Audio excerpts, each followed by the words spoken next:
வணக்கம். தமிழ் நூலகத்தின் ஒளி செய்திகளுக்குள் உங்களை வரவேற்கின்றோம். வணக்கம். செய்திகள். சேலை கட்டி திரியவே தமிழ் ஆண்கள் தகுதியானவர்கள். தமிழர்களின் விடுதலைக்காய் அன்றாடம் பலர் தாயகத்தில் இருந்து கொண்டு பல வழிகளில் குரல் கொடுக்கின்றனர். உதாரணமாக கூறினால் அனந்தி சசிதரன், பாலேந்திரன், ஜெயக்குமாரி, அவரது 13 வயது மகள், இப்படி பல 100 பேர் அடுக்கிக் கொண்டு போக முடியும். நாமும் அவர்களின் உணர்வுகளை நினைத்து பெருமிதம் கொள்கின்றோம். ஊடகங்களில் அவர்களின் செயல்பாடுகளுக்கு ஆதரவு தெரிவிக்கின்றோம். ஆனால் அவர்களுக்கு ஆபத்துகள் வரும்போது எத்தனை பேர் அவர்களின் பின்னுக்கு நிற்கின்றோம் என்று கூற முடியுமா? அவர்களின் வேதனைகளை நாம் எத்தனை பேர் பங்கெடுக்கின்றோம் என்று கூற முடியுமா? அனந்தி சசிதரன் முள்ளிவாய்க்கால் நினைவு வழிபாட்டை செய்ய கீரிமலைக்கு சென்ற போது தன்னந்தனியாக ராணுவத்தால் இடைமறிக்கப்படும் போது தனி பெண்ணாக நின்று ராணுவத்தோடு வாய்ப்பர்க்கத்தில் ஈடுபடும் போது அங்கு போனார்கள் இந்த ஈழ விடுதலை விரும்பிகள். பாலேந்திரன், ஜெயக்குமாரியும் அவரது மகள் 13 வயது சிறுமி ஸ்ரீலங்கா ராணுவத்தின் காவலில் இருக்கின்றார்களே, அவர்களுக்காக நாம் என்ன செய்தோம்? ஜெனீவாவில் ஸ்ரீலங்கா அரசுக்கு எதிராக அவர்களை ஒரு ஆயுதமாக பாவித்தோம். அதன் பின் அவர்களை மறந்துவிட்டோம். ஊடகங்களில் போடும் செய்தி மட்டும் விடுதலையை கொடுக்குமா?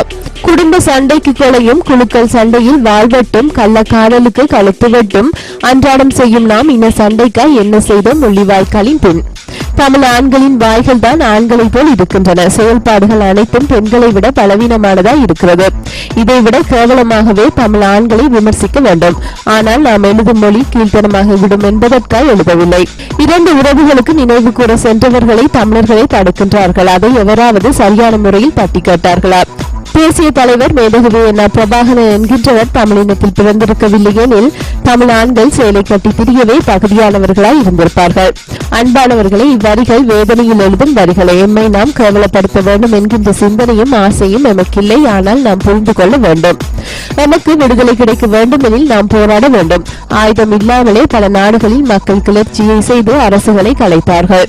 அண்மையில் துனிசியாவில் ஒரு சாதாரண மனிதனின் கொலையில் மக்களின் கிளர்ச்சியால் அந்த அரசு விரட்டி அடிக்கப்பட்டது மட்டுமில்லாமல் தொடராய் அரபிய தேசம் எங்கும் பரவி பல ஆட்சியாளர்களை காணாமல் போய் செய்துள்ளது. நமக்கு தன்னம்பிக்கை வேண்டும். சுயநலம் இல்லாத இன ஒருமை வேண்டும். தமிழர்களுக்கு பல ஆயிரம் தேசிய தலைவர்கள் வந்தாலும் விடுதலை கிடைக்கப் போவதில்லை. நாம் அனைவரும் தேசிய தலைவர் போல் உணர்வுள்ளவராய் மாறாத வரைக்கும் நமது விடுதலைக்கு என்றும் சாத்தியமில்லை. தனி மனிதனால் எங்கும் விடுதலை கிடைப்பதில்லை. அந்த இனத்தின் ஒட்டுமொத்த புரட்சியால் மட்டுமே விடுதலை கிடைக்கும். சந்திக்கு சந்தி, வீதிக்கு வீதி, வீட்டுக்கு வீடு தமிழர் விடுதலை பற்றி பேசுகின்றோம். ஆனால் நாம் யாரும் அதற்காக என்ன செய்தோம் என்று யோசிப்பதுண்டா? அன்பான தமிழர்களை, தமிழர் விடுதலைக்காய் போராட்டம் நடைபெற்றால் பங்கெடுங்கள். போராட்டத்தை பலப்படுத்துங்கள். தனிநபர் போராட்டம் செய்ய முற்பட்டால் அவரை 4ஆம் மாடியில் போட முடியும். நாம் 1000 பேர் அதை செய்தால் அங்கு போட முடியும். உங்கள் உயிரை கொடுத்து ஆயுத போராட்டம் செய்ய கூறவில்லை. உங்கள் உணர்வை கொடுத்து அறவழி போராட்டம் தான் செய்ய சொல்கின்றோம். அறவழிதான் அனந்தி சசிதரன் செய்தது. அதேதான் யாழ் பல்கலைக்கழக ஆசிரியர் சங்க தலைவர் ஆர் ராஜகுமாரன் செய்தார். அதைதான் பாலேந்திரன், ஜெயக்குமாரி, அவரது 13 வயது மகள் செய்தார்கள். அதை செய்ய ஏன் என்னால் முடியாது என்று யோசியுங்கள். சாவி என்பது எப்போதும் வரும். வாழ்வு என்பது நாம் கடின உழைப்பு செய்தாலே சாத்தியமாகும். இனியாவது எமது விடுதலைக்காய் குறிப்பிட்ட சிலர் பாடுபடுவதை நிறுத்தி நாம் அனைவரும் பாடுபட கற்றுக்கொள்ள வேண்டும். சந்திக்கு சந்தி, வீதிக்கு வீதி நின்று வெட்டி நியாயம் கதைக்கும் தமிழ் ஆண்களுக்கு ஒரு செய்தி. தமிழர் விடுதலைக்காய் நேர்மையான முறையில் பங்கெடுக்காமல் வெட்டி நியாயம் பேசுவீர்கள் என்றால் சேலை கட்டிக்கொண்டு நிற்கின்றேன் என்று உணருங்கள். எமது இனத்தை கேவலப்படுத்த வேண்டும் என்கின்ற எந்த பிரியத்திலும் எழுதவில்லை. இது இனம் கேவலப்பட்டு போகக்கூடாது என்கின்ற ஆதங்கத்திலேயே இப்படி எழுதினேன். அன்பானவர்களை, குடும்பங்களுக்காய் சுயநலங்களுக்காய் வாழ்வது தவறில்லை. ஆனால் இவற்றை எல்லாம் விட இன நலன் முக்கியம். அது சரியாக இருக்குமாகில்தான் நாம் என்றும் முறையாக வாழ முடியும். எம்மை இனியாவது மாற்ற முயற்சி செய்வோமா? விடுதலை விரும்பி மலையக தமிழர்களை தீவிரமாய் இன அழிப்பு செய்யும் மதவாதிகள். மலையக தமிழர்களின் வறுமையை நிவர்த்தி செய்ய முடியாமல் தோற்றுப்போன மலையக அரசியல் தலைவர்களின் பலவீனத்தால் மலையக தமிழ் மக்கள் அழிந்து கொண்டிருக்கிறார்கள். மலையக தமிழர்களை ஒரு பகுதியில் சிங்கள இனவாதம் இனமாற்றம் செய்யும் அதே வேளையில் மதவாதிகள் மதமாற்றம் செய்து இன அழிப்பு செய்கின்றனர். ஒவ்வொரு மலையக அரசியல்வாதிகளும் கோடீஸ்வரர்களாகவும் செல்வந்தர்களாகவும் மலையக தமிழர்களுக்கு அரசியல் செய்ய வந்த பின் மாறினார்கள். ஆனால் மலையக தமிழர்கள் இன்று வரை அப்படியே இருக்கின்றார்கள். அவர்களை இலங்கை தீவிற்கு ஒரு கூலியாகவும் அவர்களை பணம் உழைக்கும் கருவியாகவுமே ஸ்ரீலங்கா அரசு பாவிக்கின்றது. அதற்கு இந்த மலையக தமிழர்களை வைத்து பிழைப்பு நடத்தும் அரசியல்வாதிகள் பல ஆண்டு காலமாக துணை போகின்றனர். மலையக தமிழர்களை தமிழீழ தமிழர்களோடு இணைப்பதிலும் அவர்களை முன்னேற்றுவதிலும் உள்ள அரசியல்வாதிகள் யாரும் சரியாக செயல்படவில்லை. ஈழத்து அரசியல்வாதிகளும் ஒரு காரணம் அந்த மக்களின் இழிநிலைக்கு. அவர்களின் வறுமையை தந்திரமாக பாவிக்கின்றனர் இன உணர்வை அளிக்கும் மதங்களை பின்பற்றும் மதத்தினர். மலையக தமிழர்கள் பாரிய அளவில் மொழி அழிவை எப்போதோ சந்திக்க தொடங்கிவிட்டனர். ஆனால் இப்போது மதங்கள் மூலம் இன அழிவை சந்திக்க தொடங்குகின்றனர். பல ஆயிரம் மலையக தமிழர்கள் இன உணர்வை அளிக்கும் முறைகளை பின்பற்றும் இஸ்லாம் மதத்துக்கு மாறுகின்றனர். எந்த மதத்துக்கும் மாறுவது தவறில்லை, ஆனால் அவை இன அடையாளத்தை என்றும் தக்க வைத்துக் கொள்ள வேண்டும். ஆனால் இலங்கை தீவில் வாழும் இஸ்லாமியர் மட்டும் இதற்கு விதிவிலக்கு. அவர்கள் இஸ்லாமாக மாறிவிட்டால் தாங்கள் அரபி தேசத்தில் இருந்து வந்த குடிகள் என்கின்ற போலி மூளை சலவையை மதம் மாறும் தமிழருக்கு செய்து விடுகின்றனர். இதனால் தமிழர்களை எதிரிகள் என நினைத்து அளிக்க வரும் சம்பவங்கள் தான் பல நடந்துவிட்டன. இனியும் நடக்கும். தமது இன அடையாளத்தை பிரதிபலிக்காமல் மதமாற்றம் நடைபெற்றால் புதிதாக உருவாகியுள்ள சிலையை வைத்து வழிபடாத கிறிஸ்தவமும் இதே நிலையில்தான் பயணிக்கின்றது. ஆனால் அதில் மொழியை அளிக்கும் என்ற சூழ்ச்சியும் இல்லை. அதனால் அவர்களின் தாக்கம் குறைவுதான். சொல்லப்போனால் அவர்கள் தமிழை நன்கு பேசுகின்றனர். ஆனால் இனக்கலப்பு ஊக்குவிக்கப்படுகின்றது. அது தவறும், தமிழர்களுக்கு பாதகமும். தமிழர்களை எங்கு திரும்பினாலும் தமிழர்களை அழிக்க எதிரிகளாய் நிறைந்திருக்கின்றார்கள். அவர்களை நாம் சரியாக இனம் காணவில்லை என்றால் தமிழினம் மதங்களின் பெயரால் அழிக்கப்படும். விழித்துக் கொள்வோம். பம்பலப்பிட்டி இந்து கல்லூரி ஆசிரியர் தற்கொலை. இன்று கல்லூரி இயங்கவில்லை. பம்பலப்பிட்டி இந்து கல்லூரி விடுதியில் தங்கியிருந்த உடற்பயிற்சி ஆசிரியர் ஒருவர் இன்று அதிகாலை 1 மணி அளவில் கழுத்தில் சுடுக்கிட்டு தற்கொலை செய்து கொண்டார். போலீசாரின் தகவலுக்கு அமைய இன்று அதிகாலை 1 மணி அளவில் இந்த சம்பவம் இடம்பெற்றுள்ளதாக அறிவிக்கப்பட்டுள்ளது. குளியாப்பிட்டி இலக்கிய பிரதேசத்தை சேர்ந்த 37 வயதான பிரான்சிஸ் கேம்லஸ் என்ற ஆசிரியரை இவ்வாறு தற்கொலை செய்து கொண்டதாக விசாரணையில் தெரியவந்துள்ளது. உயிரிழந்த ஆசிரியரின் சடலம் போலீஸ் பாதுகாப்பில் வைக்கப்பட்டுள்ளது. சட்ட மருத்துவ அதிகாரியின் விசாரணைகள் இன்று இடம்பெறவுள்ளது. சடலமாக மீட்கப்பட்டவரின் மரணத்திற்கான காரணம் இதுவரையில் வெளியாகவில்லை எனவும், சடலமாக மீட்கப்பட்டவர் தற்கொலை செய்து கொண்டுள்ளாரா அல்லது இது ஒரு கொலையா என்பது தொடர்பில் விசாரணைகள் ஆரம்பிக்கப்பட்டுள்ளதாகவும் போலீஸ் ஊடக பேச்சாளர் அஜித் ரோஹன தெரிவித்தார். இதேவேளை குறித்த பாடசாலையில் இன்று கல்வி நடவடிக்கைகள் இடம்பெறவில்லை என்பதும் குறிப்பிடத்தக்கது. அச்சுறுத்தல்களுக்கு மத்தியில் பல்கலைக்கழகத்தில் முள்ளிவாய்க்கால் நினைவேந்தல். யாழ் பல்கலைக்கழகத்தில் முள்ளிவாய்க்காலில் உயிர் நீத்த உறவுகளை நினைவு கூறி இன்று முற்பகல் 11 மணியளவில் நினைவாஞ்சலி பிரார்த்தனை இடம்பெற்றது. மஹிந்த அழைப்பினை நரேந்திர மோடி ஏற்றுக்கொண்டதாக கூறுகிறார் கெகலிய. ராணுவ அடக்குமுறை கூட்டமைப்பின் குற்றச்சாட்டுக்கு அரசு எதிர்ப்பு. சபையில் நேற்று கடும் சொற்போர்.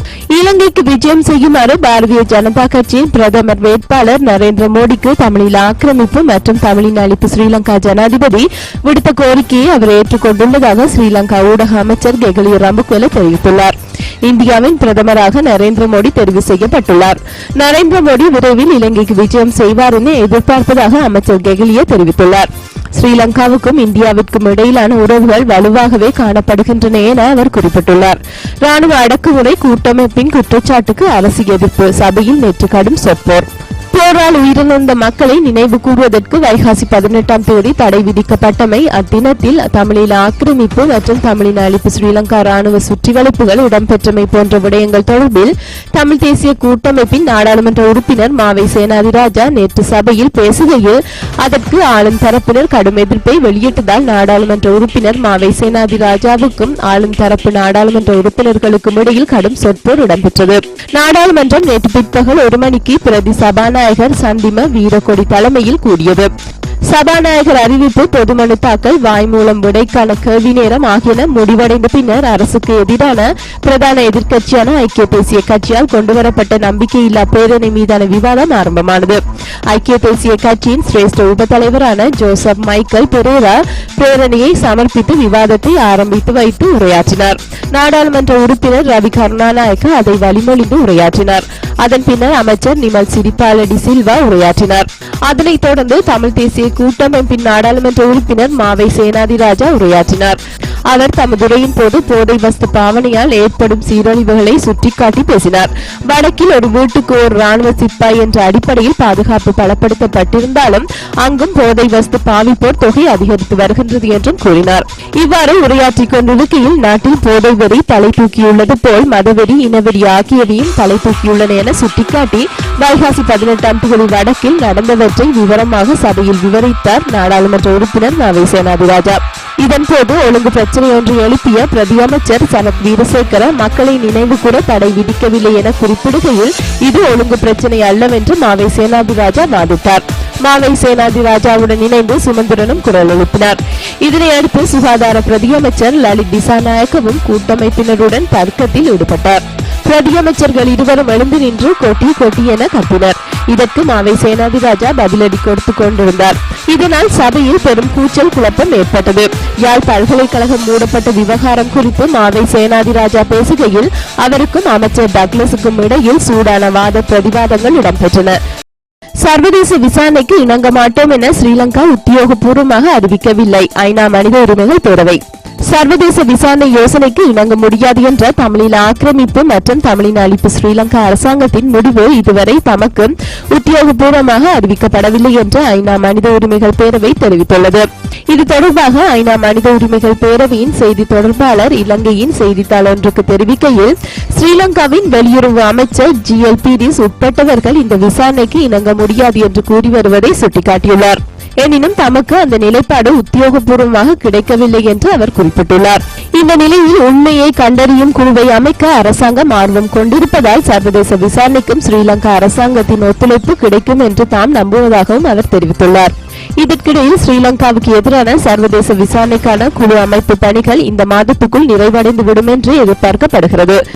நெருக்கமான வர்த்தக தொடர்பை ஏற்படுத்த சீனா விரும்பும் துறைமுகங்களாக கொல்கத்தாவும் கொழும்பும், தென்கிழக்கு ஆசியாவையும் இந்திய பெருங்கடல் கரையோர நாடுகளையும் துறைமுகங்கள் மற்றும் கடல்வழி இணைப்பை ஏற்படுத்தும் சீனாவின் லட்சியமான கடல்வழி பட்டுப்பாதை திட்டத்தை செயற்படுத்துவதற்கு முன்னோடியாக $1.6 பில்லியன் நிதியை சீனா நேற்று உருவாக்கியுள்ளது. இந்த $1.6 பில்லியன் நிதியம் பட்டுப்பாதை திட்டத்தின் கீழ் உள்ள உட்கட்டமைப்பு அபிவிருத்தி திட்டங்களுக்கு உதவியாக இருக்கும். பட்டுப்பாதை திட்டத்தின் 3 முக்கியமான பிராந்தியங்களில் ஒன்றான சீனாவின் கரையோர பியூஜியன் மாகாணத்தில் இது தொடர்பான உடன்பாடு கையெழுத்திடப்பட்டுள்ளது. சீன அதிபர் ஜி ஜின்பிங் அரசாங்கத்தின் மிக முக்கியமான திட்டமாக இந்த கடல் பட்டுப்பாதை திட்டம் அமையவுள்ளது.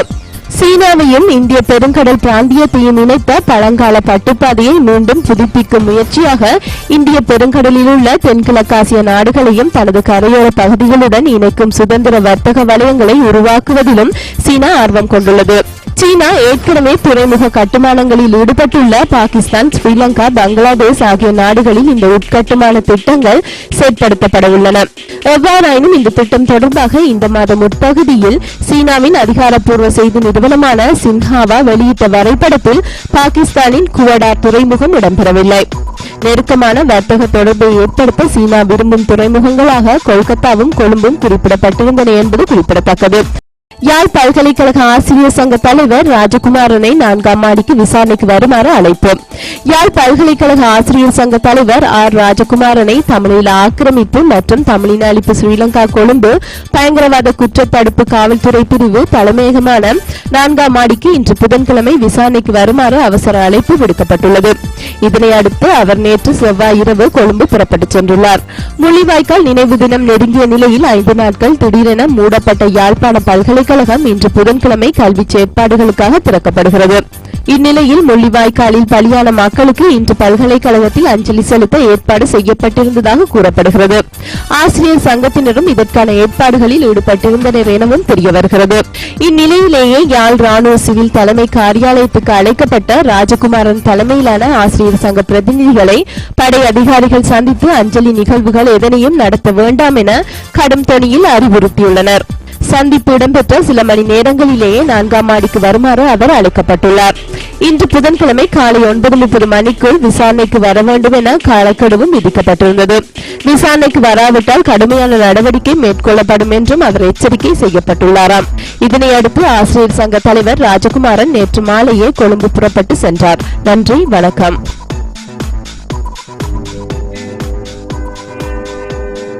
மாவீரர் யாரோ என்றால் மரணத்தை வென்றுள்ளோர்கள்.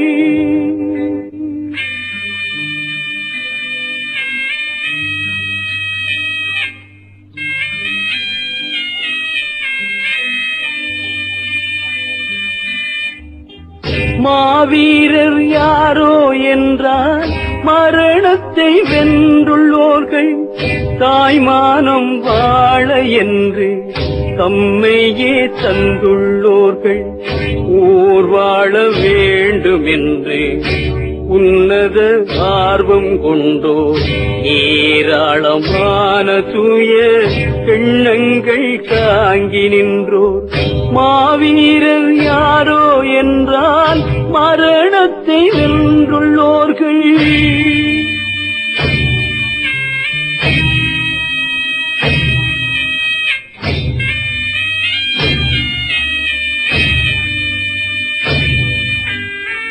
மதம் சொல்லி மொழியை சொல்லி மரபுகள் இனங்கள் சொல்லி பதம் செய்யும் ஆட்சி தன்னை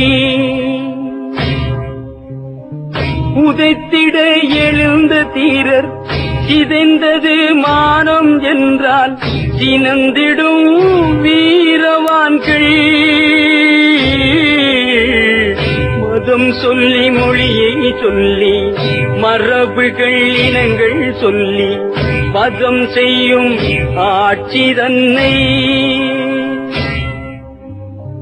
உதைத்திட எழுந்த தீரர் சிதைந்தது மானம் என்றால் சினந்திடும் வீரவான்கள். சுதந்திரம் உயிர் மூச்சென்றே துணிந்தெழும் ஞானவான்கள், துணிந்தெழும் ஞானவான்கள். துணிந்தெழும் ஞானவான்கள். மாவீரர் யாரோ என்றால் மரணத்தை வென்றுள்ளோர்கள்.